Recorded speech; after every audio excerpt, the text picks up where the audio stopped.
Hello, ladies and gents. Hagbard Celine here on the old Leif Erikson, checking back in on our old friends Juan and Maz. You know, the regressive asshats that were ultra Islamic apologists last time. Well, now they're just going to start slinging around the fact that Europe and America are both, super selfish countries that should let in whoever's brown and wants in, essentially, regardless of their ideologies or their, social standing and situation in those countries or anything. It is Europe's and America's responsibility to do this. Now, this is prefaced with a weird anti-porn thing, so this ought to be fun.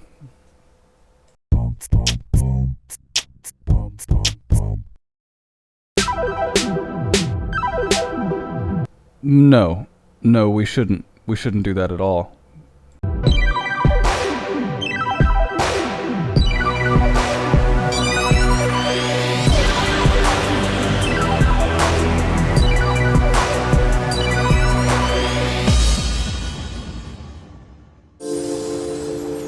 We're two adversarial journalists. We live together, We work together, and each week we strike back at injustice, hypocrisy, and just plain stupidity. Interesting from two unjust, hypocritical morons, but okay, sure, go on. One's getting into the character. Stop it. Hey y'all, this is Maz Juan Strike Back. I'm Maz. And I'm Juan, and today we'll be striking back with Aisha Siddiqui, the fearless editor of The New Inquiry. But before we get to that, you're telling me... Before we get to the actual story, we're just going to talk about how India's temporary porn ban so badly damaged the women. It's all about the women. about some pornography that you like. No, what I was telling you was that the Indian government has banned pornography. Really? Like, what have they banned? They've banned pornographic websites. Possession of pornography is now illegal. So in India, it's become a crime to possess or produce pornography. And how do they punish people who may be possessing pornography? What's the punishment? A fine? Jail? I don't know. And well, this is ridiculous, don't you think? Well, yeah, I mean, it is ridiculous. I'm not in favor of the law. And I know that you're very opposed to it. Well, I'm not in favor of pornography, Yeah. but, well... I know you're very particularly aggrieved by this. No, I mean, I'm aggrieved. I take issue because I think whenever you talk about banning forms of sex or portrayals of sex, it's inherently an attack on women. Because when you look throughout history, when you talk about the idea of men mostly, and I assume the Indian government is dominated by men, as are most parliaments and congresses and whatnot, it's always banning sex as a way of attacking women. That's why I'm opposed to the idea. I don't know how you possibly made that into the issue when there are Western feminists complaining that porn is bad for women. You're not doing feminism right, sir, according to women. I'm just saying.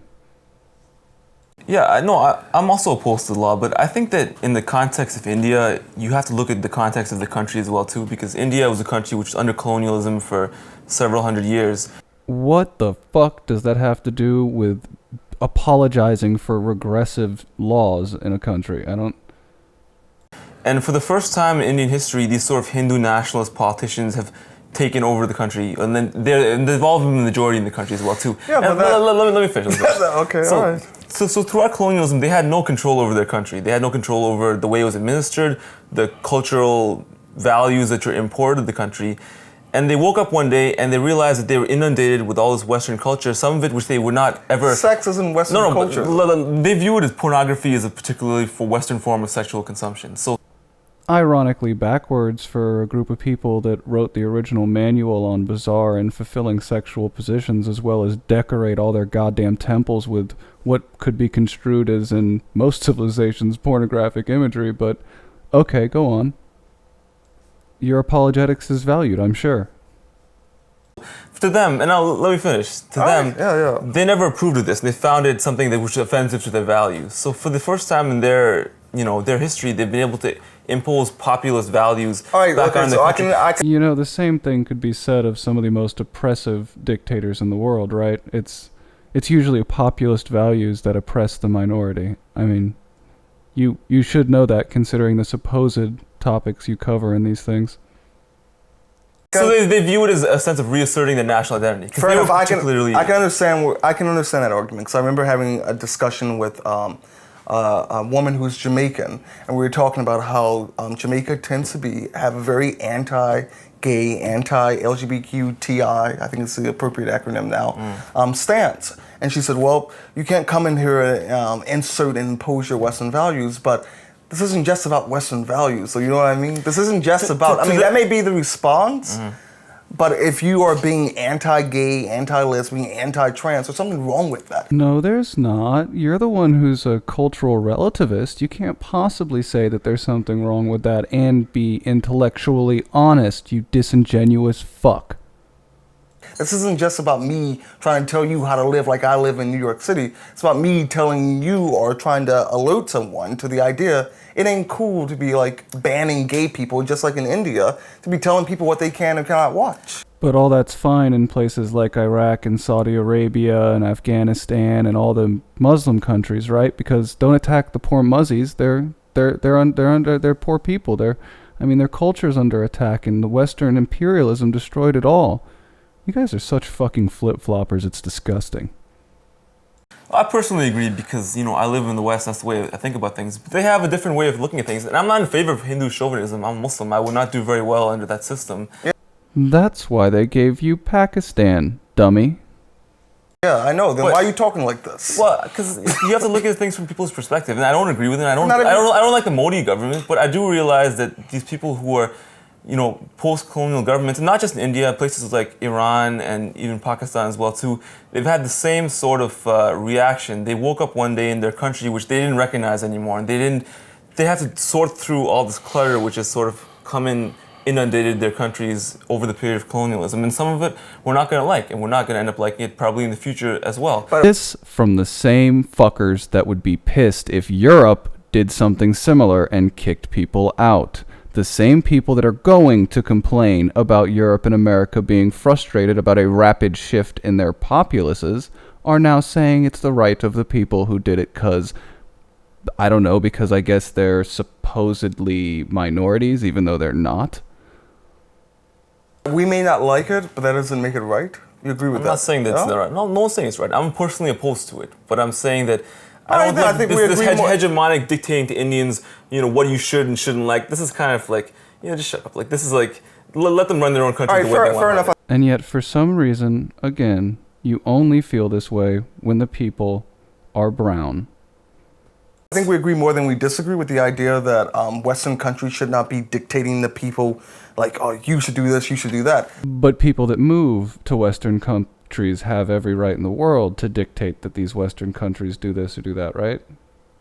But I also believe, and I think you and I agree on this point, that there are certain moral judgment calls that we can make. There are certain values which we can all agree are universal. And that are universal. And for the most part, people have agreed they're universal. Apparently not in India. I don't think pornography was ever a value people ever agreed was universal. And there's even debate within the West about this. It's not just pornography. It goes back to like sex and women's body. But nonetheless, speaking of racial capitalism, Aisha Siddiqui, the editor of The New Inquiry, will be joining us to talk about racial capitalism and the role that race plays in the global economic order. Absolutely none, because capitalism is a system based on meritocracy. So if you have something good to give, capitalism will accept it. Why are you defending that? I'm right. No, you're not.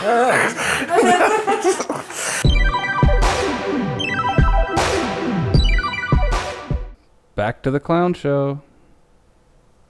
We're striking back today with Aisha Siddiqui. She's the fierce editor of The New Inquiry, who does an even better job of striking back against the media establishment than Maz and I do, which is quite the feat, Maz, isn't it? Yeah, it's pretty impressive. Aisha, thank you so much for joining us today. Thank you for having me. So we were talking earlier before we went on camera about the article in Jacobin by these two PhD students at the University of Copenhagen. And one of the topics that always interested me has been, why is the welfare state, the social welfare state, so powerful, not powerful I should say, but so generous and so widespread in European countries, particularly in Nordic countries? Because they're semi-wealthy, homogenous cultures. And this article talked about how white homogeny, the idea of since these societies are dominated by white people, they're made up overwhelmingly of white people. That there's a consensus available that makes it easier for them to push these programs. A, it's really rude that you keep cutting off your guests, and B, it's not white homogeny, it's homogeny. This is the case in any country that has homogeny. It's easier to pass social programs. It's not hard to understand. It's basic human psychology, you twits. You just mentioned made me think about this. These people who wrote this article are arguing that white homogeny and the universality of the white population isn't the reason behind the generous welfare state. And yet, we see this rise in these right-wing, racist, anti-immigrant parties. And that is because in a welfare state, a limited amount of capital is spread about a population. If the population rapidly increases, the welfare state will struggle. This is Economics 101. Those two things have to be tied. You can't argue like white homogeny. Attitudes towards either are intimately related. And the idea that immigrants and minority populations are competitors for the resources that social welfare policies provide is factual, as all resources are limited. What could you possibly argue against that idea?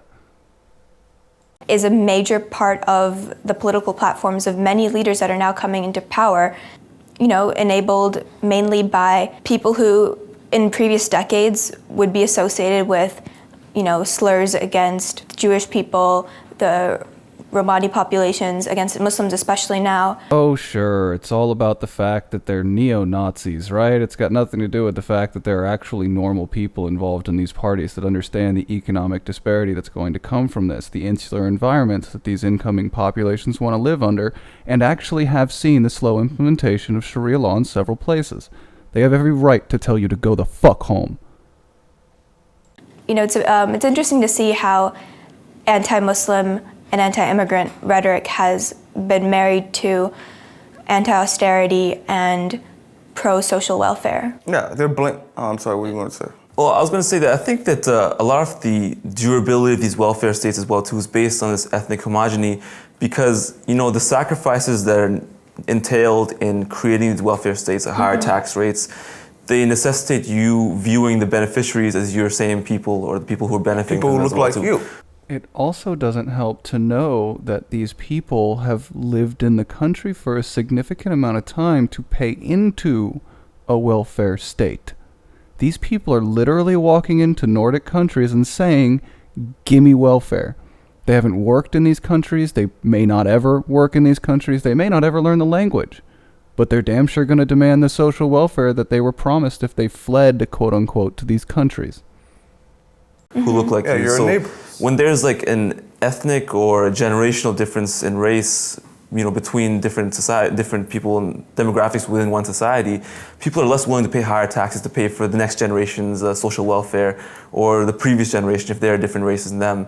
So I think the long-term ethnic homogeneity in Nordic countries lends itself to that. Right. Well, luckily it's only Nordic countries in North America that have large-scale ethnic majorities, right? It's not like that's the norm everywhere else in the world, and it's only a problem in Europe and America, right? No, that's not it.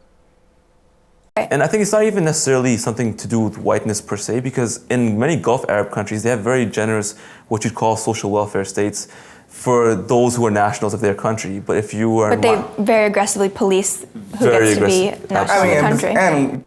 But that's just fine. That's not going to be the focus of this. That will be the only time this will ever be mentioned, because you guys are fucking bigots. You have to put it in context. I mean, it's not about whiteness per se. Obviously, people always want to protect those who look like you. That's just a natural human response. It's about the dominant demographic who has power. That's exactly my point right there, yeah. To the point that you're making, Sweden accepts the largest number of asylum seekers per capita in Europe. It does. And so it's no coincidence that the rise of anti-immigrant rhetoric finds such a natural home among people who are very much in favor of social welfare policies, because they're seeing that, well, we want these in place for us. And so it does definitely hinge on this us versus them rhetoric. It also hinges on us being the people who actually voted the law into being and then paid taxes into the system. You're ignoring that. You're acting like it's 100% that they're just racist. That's it. Just racist. They're so racist. You guys make me fucking sick.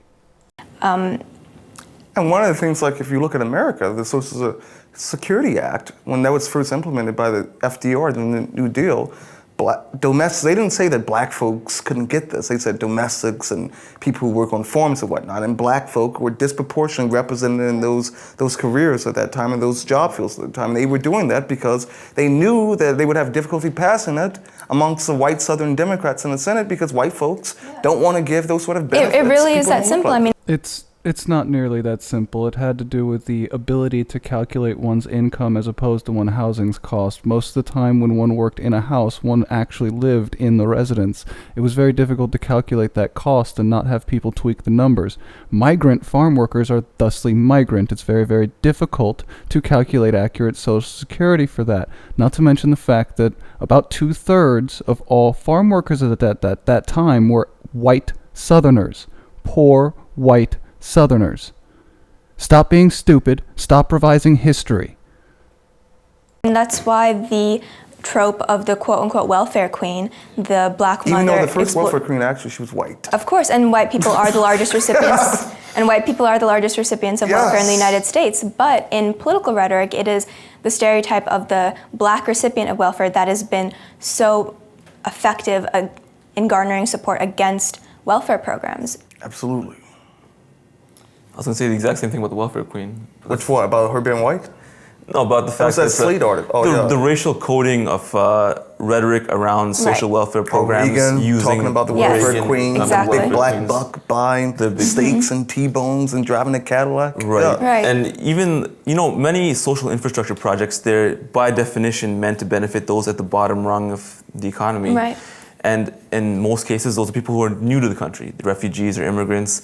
And when you're saying let's pull out the stakes of that basic infrastructure, whether it be transit or healthcare or other social services, you're saying let's not extend these benefits to this new class of people. Right. In the minds of people who already have these benefits, who are already protected by the state, who are already comfortable, the dominant demographic and power, whether in Nordic countries or here, I mean, the idea in people's minds, it's not so much the idea of the other gaining mobility within that society is so threatening to the dominant demographic because in their minds it's attached to them losing something. It's viewed as an antagonistic force to their comfort and stability within that society. It is inherently instability in these societies. It is inherently a threat to a job market. If you don't understand that, you don't understand economy. That's your fault for choosing to become a dumbass journalist. Your fault. Which is so strange, it reveals a fundamental misunderstanding of privilege in that your comfort isn't what's at stake or threatened. It remains whether or not rights and privileges are extended to those without. Well, at least you're willing to admit that literally what you're defining as privilege is taking whatever you define as privilege away, which is comforts and security and things like that. Well, fuck you. If these other people, whoever they are, don't have it, you don't deserve it either. You're literally promoting Marxism by pulling people down as opposed to by lifting them up. You do realize that, right? But that is the powerful misunderstanding that ensures stereotypes like the welfare queen or the idea in the Nordic countries, for example, of immigrants and newcomers gaining access to state resources being perceived as a loss for people who are already there or feel like they have a greater right to those resources. They do have a greater right to those resources. If not, then why can't we just go to other countries and take them? Is it not our right? It's their right because why? Because you say it's their right? That's complete and utter horseshit. And I think somewhere deep down inside you know that, which is why you stutter and stammer through so many of your statements, because you know you're talking shit. They don't have a right to other people's resources. That is retarded. Yeah, that same sort of rhetoric, that sort of anti-immigrant rhetoric happens here in this country now. It's a part of the natural cycle, it appears to be, against our Latino brothers and sisters. The idea that these people, that's what, talking about Donald Trump, it's one of the things he also said, is that these people come in and they soak up welfare and food stamps, which isn't exactly true. Right. Because they're not able to have access to that because of this anti-immigrant machinations of the American or the idea that Mexico should pay the United States every time immigrants come $100,000 over is what completely it is. ignorant and divorced from the role that America has played in debilitating Mexico's economy through NAFTA and the role that we play in the opportunities available to Mexicans. Oh, NAFTA hurt them so bad when we shipped our car manufacturing jobs down there, didn't it? That sure fucked up their opportunities, didn't it? God, and all of our tourism, I'm certain, is just tearing their economy down, just brick by brick, you ignorant cunt. We're the ones that got hurt by NAFTA, not Mexico. Mexico got helped, as did Canada. But since, again, you don't seem to understand even the basics of economy, that doesn't shock me. That doesn't shock me at all. Well, speaking of like social justice economic policies, so obviously, what's her name? Hillary Clinton. Yeah, sorry. Speaking of NAFTA, for example, the Clintons. Speaking of NAFTA, pushed by her husband, supported by her. What have you been thinking? Because the whole idea is that she's pushing a more left-wing, or at least left-of-center economic policies. She's more in tune with the left-wing base of the Democratic Party. That's a different argument, obviously. But from what I've heard and seen and read thus far, there's nothing there besides these platitudes that she's espousing. Platitudes from an American politician? I guess Right. I'm just naive. Yeah. For me, at least, there remains absolutely nothing interesting to be seen from the upcoming election other than perhaps the way Hillary Clinton's been branded, because that's really the only thing that changes year to year in American politics, is sort of what angles politicians perceive to be most beneficial to them. And within the larger culture, pop culture especially, the rise of white feminism, right? The mainstreaming of feminism was a very white, corporate-friendly feminist movement. And the idea that this is not so much a robust ideology, but a branding that can be beneficial to any entity or commodity, including It's often a a compliment person. to capitalism as well, too. Absolutely. I mean, Well, it has to be yeah. to succeed within American mainstream culture and to gain acceptance within And that she's culture. presenting herself, Mrs. Clinton, as this sort of feminist warrior. She's presenting herself as the ultimate capitalist sort of success story in Right. the feminist context. So she's, I guess, you might say she's advocating a specific type of feminism which is very friendly to the existing power structures in place. Sure. And The in white fact, it corporate advances feminism, there. right? Oh, so now we have a secondary branch called white corporate feminism. Like, if a woman succeeds and calls herself a feminist, she's a white feminist unless she sits on a TV screen and whinges to succeed? Is that... what is black feminism but Black Lives Matter and rushing stages and accomplishing jack of shit all?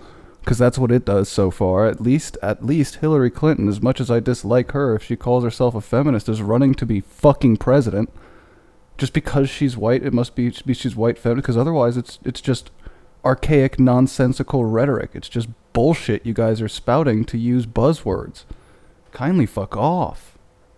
Their Right. goals, right. Mm-hmm. Right, the idea that we must feel a great deal more sense of victory in her victory, and as women feel compelled to share in it when her policies have more in common with white patriarchs than with anything that would benefit, let alone liberate women of color.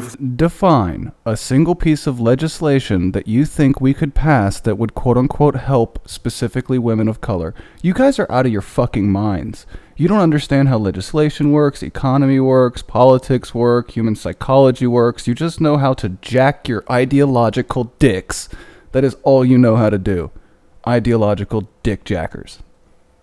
Some people, well, Clarence Thomas is a black man on the Supreme Court, but if you're consistently voting against, not only just voting against, but actually going out of your way to terrorize people who have your skin color, you ain't on my damn side, and I have no affinity for you, and I should not be aligned with you. Right. And you hear this a lot from, especially these Democratic women, saying, "Well, Hillary Clinton, she's gonna be the first." That means. Well, isn't that absolutely the nothing. hallmark of liberalism? Is consumer choices that are meant to make you feel good about yourself? That's a very good. That's a shallow very choice. astute. Yeah, a very Very astute good choice. observation. So how do you see her trying to, because I think there is a degree of cynicism with the Clintons among many people. How do you think she's going to try to overcome that? Is she going to play up the fact that she's the first potential woman president? Is she going to try to Absolutely. I think distance herself I from think the- that's going to be used to overwhelm any memory of Clinton policy and what it's actually stood for. I mean, she has a very strong brand. We're living in an era of, the Poehler, Tina Fey era, and I think it's worth valuing Amy Poehler and Tina Fey, and now Amy Schumer. And to me, like, that is part, whether they want to be or not, and I think they do want to be, that is part of the cultural climate in which we're seeing the rise of Hillary Clinton and the memory of Tina Fey, you know, making fun of a certain type of white woman, of Sarah Palin, of the right wing, you know, presented as ignorant, presented as the classes, exactly. Yeah. I mean, it's allowed a very comfortable packaging of. It's feel-good white liberal feminism. Exactly. Okay, guys, I'm really getting tired of you guys sitting here and saying abso-fucking-lutely nothing. You guys are just trading buzzwords at this point. You haven't actually sketched out anything positive. You haven't laid out how you would correct it. You're just sitting here bitching. It's just three people bitching. Exactly. Yeah. Very, you know, it's classist. Hey, you brought that up about Clinton, Hillary Clinton. I mean, this is just infuriating for me. She said repeatedly so far, you know, I've been fighting these fights for 40 years or whatnot. Your husband passed NAFTA. Your husband passed a crime bill which you supported. You yourself said that we need to be locking more people up. Your husband took away. Husband passed Glass-Steagall, which led to the economic repeal crisis. of Glass-Steagall. You supported what they've that. done in Haiti. I mean, the list goes on and on.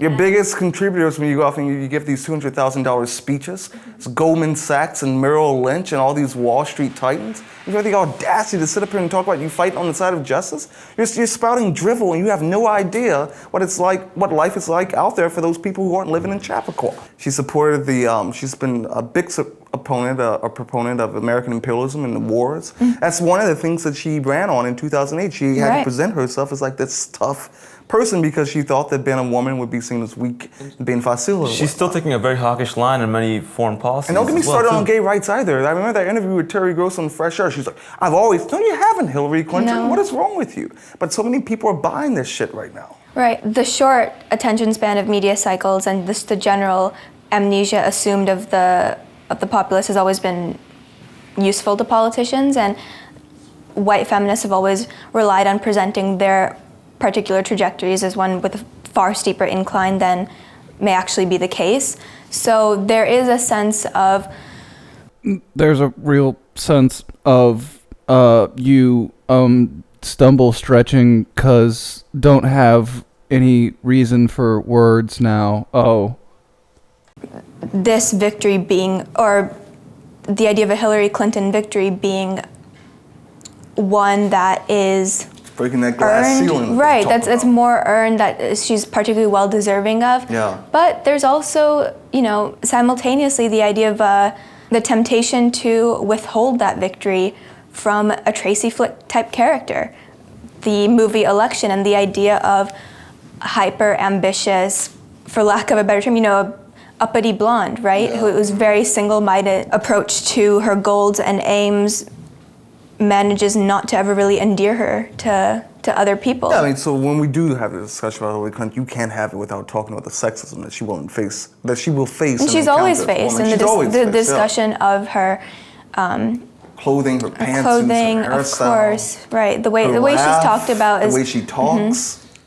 The fact that we have another second Clinton potentially in a few decades, in addition to two people from the Bush family as well too, is America from the outside looking like an oligarchy now, run by a few families trading power back and forth? Hasn't it always been? This is something that we try not to think about, I guess, but it's glaring us in the face right now. And do we just not think about it, or do we think of an explanation for this? If America's a meritocracy, why is it that That's a big if. It's not a big if at all, you dumb twat. America is a meritocracy. The presidential position is not America. Politics is not America. And people who achieve a high standing in a meritocracy don't go into politics. But you're using the word wrong because you want it to mean one thing and instead it means another. If America's a meritocracy, nuclear families are the best ones to run it seems a bit questionable. It's also historically consistent. It's been consistent. You had the Adamses, the Kennedy clan ran the government. But there's this whole mythos of America which is portrayed abroad that this is a meritocracy. How can this be sustained? Conflict between America's self-perpetuated myths. They believe it a lot. They think even though it's not true looking from the inside, upon closer examination, it's a very potent part of American imperialism to sell this idea that we're selling a model. American propagandists have done a good job of presenting that image. That's absolutely the case, and that's true. you know, these self-perpetuated myths, they circulate in our school curriculums as well as news media. The only recent relative challenge to that has been the success of online media and conversations driven online that are often antagonistic to mainstream discourse. Which pisses them off, especially when you talk about the mainstream media. Jonathan Chait, remember, wrote that essay in New York Magazine about how mostly women and people of color on Twitter. The establishment is shook, and they have very little to be worried about. They still are thoroughly employed. Of course they have very little to worry about. The people on social media and Twitter are fucking retarded. They don't have any facts to back up the bullshit they talk. That's why they're still not the establishment and never will be, because it requires that you be right in some way, shape, or form. And they're not. They're revisionists, they're nut jobs, and they're cultural Marxists, just like you. It really is hilarious when people who have the biggest platform in the world and they've dominated the discourse their entire lives complain about, social media. The greatest proponents of our recent incredibly flawed and failed and unjust wars are still comfortably employed as national spokespeople and commentators in the political and media spheres. So. They've seen their careers, accelerate. They should be in jail as war criminals, many of these people. I mean, they've never suffered any consequences for regularly being wrong. Hague in no time. Absolutely. Right. Well, career security is one of the privileges of being white. You're allowed to be wrong many times over. That's right. Bring it right around to what this has always really been about. Fuck Whitey. Fuck Whitey and the multiple chances he gets, because, we usually throw pundits in jail for being wrong about things. That's a normal reaction, and we would have thrown him in jail if he had happened to be African American. Really? We'd throw news pundits in jail for war crimes? Really? You guys are fucking retarded.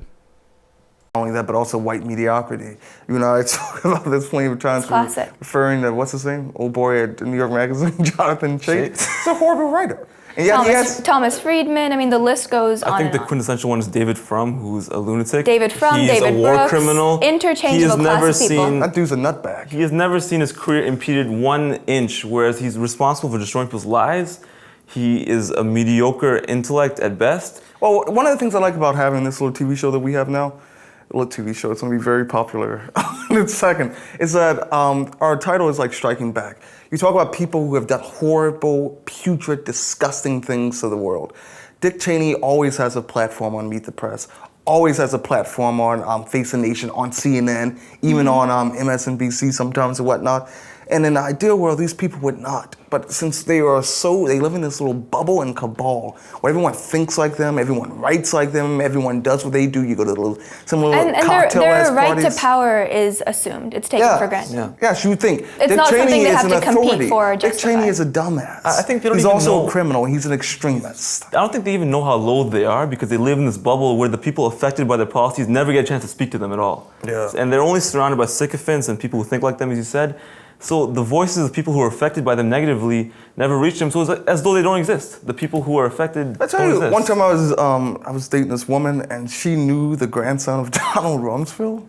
And then I went to this little party where I did tell you this? Yeah, I went to this little party. She's like, "Oh, you can't bring this up about Donald." I said, like hell I won't bring this up. Because especially since the grandson's like, my granddad did the best job he could. I said, if he did the best job of fucking shit up, yes, he did do the best job he could. What did he say?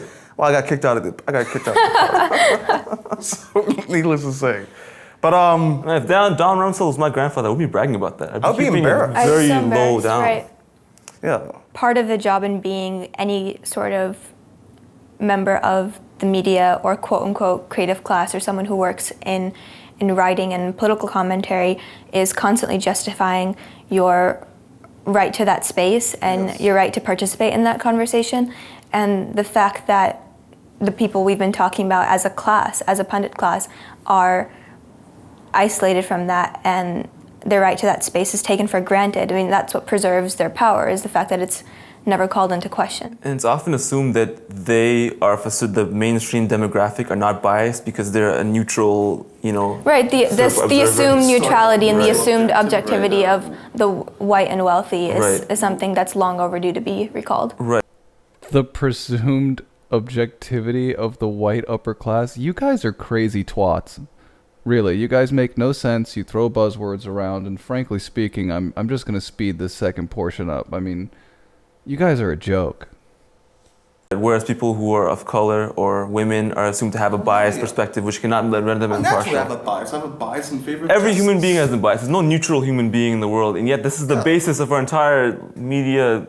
This is an often used term now about white privilege. I mean, if you're a white man working at NBC, things are looking pretty dandy and fabulous for you. You naturally wouldn't be upset about things. You know what I mean? You live in a society and a country. You're not the one that is affected by very- austerity or war or any of Yeah. these things. You're the one who benefits from them in many Well, ways. that media battle has been part of the Black Lives Matter movement, and the idea of confronting people who never had to seriously consider or think about police brutality with the facts of it and with the nature of the over-policing of Black people in this country. And white America in particular, has always escaped the deep shame which should be the natural result of its policies towards Black and brown people. Not my policies, not my shame. I had fuck all to do with it, and maybe, just maybe, if 13 to 16% of the population didn't commit 55% of the murders, we wouldn't quote-unquote over-police them, you morons.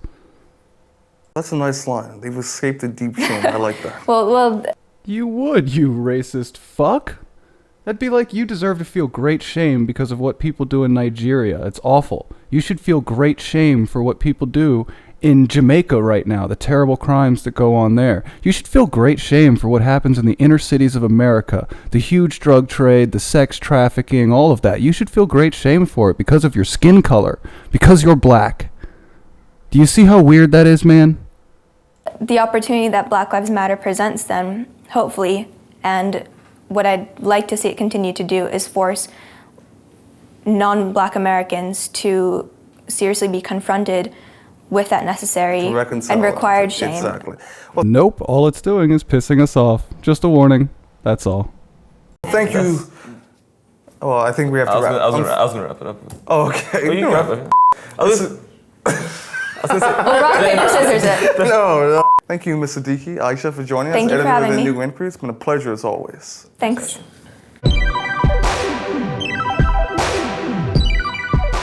So, No, just frankly no. I'm sorry, but these guys do have an after thing, and I'm gonna link them in the bottom like I always do, and if you want to see that, go ahead. Basically, they just get around to bad-mouthing a cop at the end because of one shitty thing from the 1960s.